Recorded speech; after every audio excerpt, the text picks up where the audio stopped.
Especially when you hear you are alleged to have spent a night with somebody, so you may have other issues that may have caused your admission in hospital. So let us leave that to the competent authorities in that.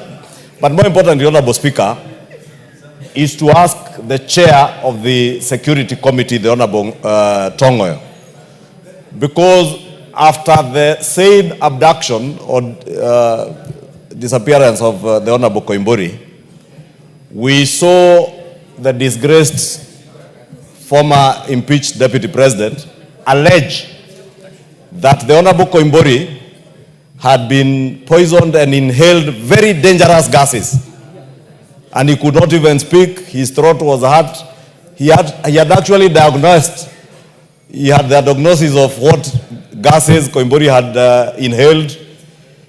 He had even now been able to diagnose that he can't even speak.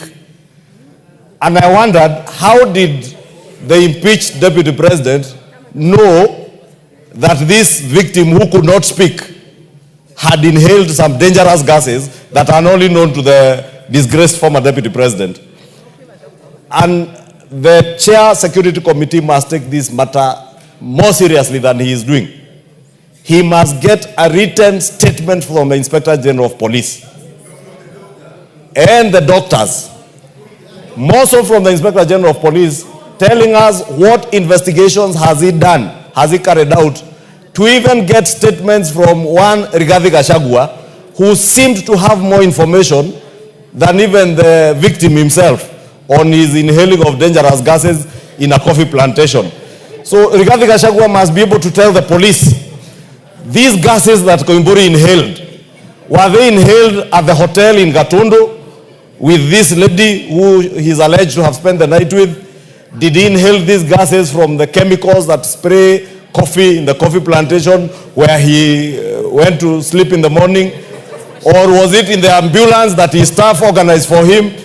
It is important that we know this, Honorable Speaker, so that tomorrow, Honorable Speaker, I do not allege what is not there, especially on serious matters like kidnappings and abductions, Honorable Speaker, and try to make political capital out of it, Honorable Speaker. And therefore, the Honorable Tongoyo must give us an update from the police and the medical doctors who are attending to the so-called victims. Thank you, Honorable Speaker. Honorable members, let's not escalate this. As a custodian of the interests of all of you, including Honorable Koimburi, Honorable Tongoyo, next week on probably Wednesday, you bring a comprehensive report about your colleague who has not reported to the House since the disappearance and reappearance, so that we can also be able to know what is happening around him. I don't want to